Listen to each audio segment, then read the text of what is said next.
कांद्याला दर मिळत नसल्यामुळे कांदा उत्पादक शेतकरी हवालदिल झालेला आहे। सध्या स्थितीत आसमानी आणि सुलतानी अशा दोन्ही संकटांचा सामना बळीराजाला करावा लागतोय। राहता बाजार समितीमध्ये चांगल्या दर्जाच्या कांद्याला केवळ 1000 ते 1200 रुपये क्विंटल, तर साधारण कांद्याला 200 ते 300 रुपयांपर्यंत दर मिळतोय। उत्पादन खर्च लांबच राहिला, पण बाजार समितीपर्यंत कांदा आणण्यासाठी केलेला वाहतूक खर्च सुद्धा शेतकऱ्यांच्या पदरात पडत नाहीये।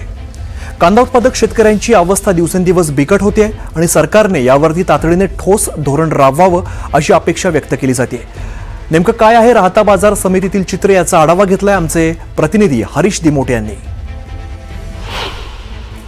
कांद्याला भाव मिळत नसल्यानं कांदा उत्पादक शेतकरी मोठ्या अडचणीत सापडलेले आहेत आणि अगदी 2 रुपये 4 रुपये 10 रुपयापर्यंत फक्त रेट मिळताना दिसत आहेत। मी आता राहत्याच्या बाजार समितीमध्ये आलोय आणि आपण जर बघितलं तर हे कांद्याचे लिलाव सध्या सुरू आहेत आणि अनेक शेतकरी आपल्याकडचा जो कांदा आहे तो या ठिकाणी घेऊन आलेले आहेत आणि मोठ्या प्रमाणात कांद्याची आवक झालेली दिसते। खरं तर अगदी चांगल्या क्वालिटीचे कांदे दिसत आहेत, मात्र त्याला भाव मिळताना दिसत नाहीये। हा जर कांदा बघितला आपण इतर वेळी जवळपास 5,000 रुपये क्विंटलने हा विकला जातो, आता मात्र त्याला कुठेतरी 1100-1200 रुपये दर मिळताना दिसतोय।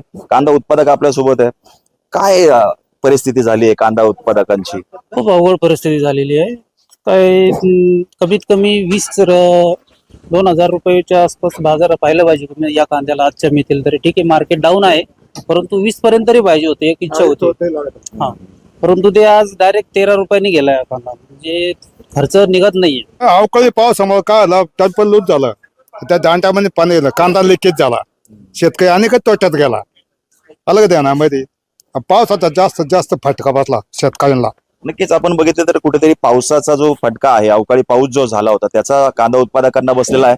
कांद्याचा दर्जा ढासळलाय, त्यामुळे आज भावही मिळत नाही, व्यापारी देखील घ्यायला दजावत नाही, कारण त्यांना जर हा कांदा इतर राज्यांमध्ये पाठवायचा असेल तर 4, 5, 6 दिवस लागतात आणि तोपर्यंत हा कांदा टिकत नाही अशी त्यांची तक्रार आहे आणि मग तिथले व्यापारी घेत नाही। त्यामुळे कुठेतरी हे कांद्याचे दर कोसळलेले आहे। सरकारची धोरणंही कुठेतरी चुकतात का, हा देखील प्रश्न आहे।